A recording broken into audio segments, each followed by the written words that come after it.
Alrighty, today we have a 2014 Ram 1500, and it has the 3.6 liter Pennstar engine. We do believe that this vehicle needs a thermostat, so I'm going to go ahead and show you how to replace that. This has been replaced before with the upgraded aluminum housing one, and I think it still has failed later. It's pretty old, crusty. So we have another Dorman one here. It is the plastic one, cheaper. The customer went with the cheaper route. So I'm going to show you how you get this thing done here. Obviously pop your hood. Don't do this while it's hot. You'll find out why. So we're going to start by removing this upper intake plenum. Unplug the temperature sensor right there. You have a clamp, which I think is probably a 5/16 or straight. And you have one right there as well. I believe that's all that's holding this down. Haven't tore one of these apart before, so I'm not exactly sure. But I will let you know for sure here in a couple of seconds. Alright, so it turns out that there is this connector right here that goes in the side of here. You push in on it. Don't try to push these out or through. You'll probably break the clip. You push in on the bottom. Just right there. Where my pointer finger is. Push in that. Pop it off there. After you loosen that clamp, pull that off. Loosen that clamp. Make sure you unplug this. Boom. Now keep in mind, you probably don't have to remove that, but as you can see, it gives you more access and more visual clearance to get to this. So there's your thermostat housing. You can either, looks like you can use a Torx bit. I do not know the size. I can let you know that if that's the route I go. Or that looks like a 5/16 or an 8 as well. Now there's one there, and then there's one at the top. Now, I am not going to drain the whole radiator. Should you? Possibly. I'm probably going to make a very big mess, and wish I did drain the radiator. But yeah, I'm not going to do that. So I'm going to buzz those two out of there. First, take your clamp off here. Take your clamp off. Take your hose off. Slip that off. Take those two bolts out. Voila, it should come out. Alright, as you can see, we got the old one out. There's a bolt up here, a bolt on the bottom. There's plenty of room if you're working on the 1500 trucks and the Ram trucks with this engine. I just use a 38. It's a 10 actually. It's not a 5/16 or an 8. I just use a 10. Like I said, you can use a Torx. It looks like a T30 maybe, T27, something of that sorts. If I can speak English today. Anyway, this is a bleeder screw, and you'll see once you get it in there. That's kind of difficult to get to. I have not tried yet, obviously, because I was just taking it apart. But I believe if you take a flathead screwdriver, you should be able to reach that.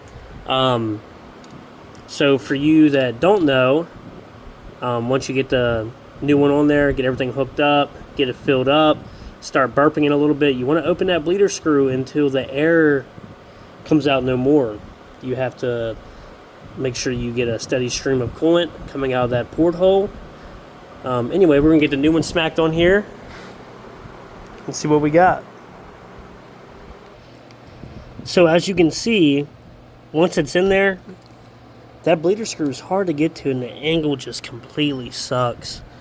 So do what you can. Long fly head. Get in there. Crack that loose. It's right there. Crack that loose once you get your fluid in there and you're bleeding the system, until no more air bubbles come out of that. And obviously, it's going to be a lot easier to get to that bleeder screw with the top cover off here. Thank God they didn't make it to where you had to unplug a lot of stuff to where the vehicle wouldn't run anymore. I'm sure there's ways around it that you can get to it easier, I wouldn't say an easier way, but a different way that you could get to it with this put together, but that's going to be very difficult. So I am going to attempt to leave this off here after I fill this up and start the vehicle up once I get everything cleaned up. Now keep in mind you do have a couple of things unplugged. I do believe that's to the PCV valve, and this is a air temperature sensor, I believe. intake air temperature sensor. It might throw a check engine light because this is going to be unplugged. So once you get done this complete process, you're going to want to A, unhook your battery, or B, have a scan tool to clear the code. It's just how they made it. It's a crappy design if you ask me, but you're not asking.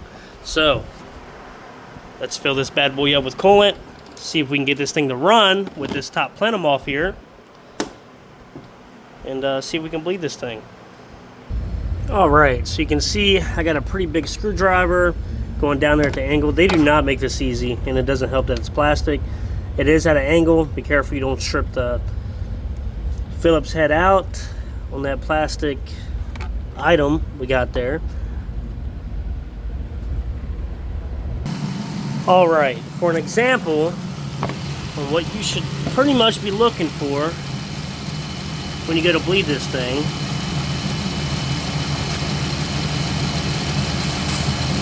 See that? There's not a lot of air coming out of there. That's what you want. You see a bunch of air and there's no fluid coming out, and you got to keep bleeding it. This one I think is alright. It's squirting a pretty good stream out of there. Tighten it back up without wrecking the whole thing because it's, again, plastic. Very difficult to not mess it up at the angle that they made it. FYI, it will start and run good enough to get the system built up, the pressure to cycle the coolant, and to let the pressure out. With that intake plenum on here, it's going to be very hard.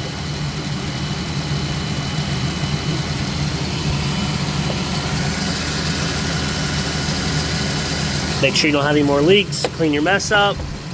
Put it back together.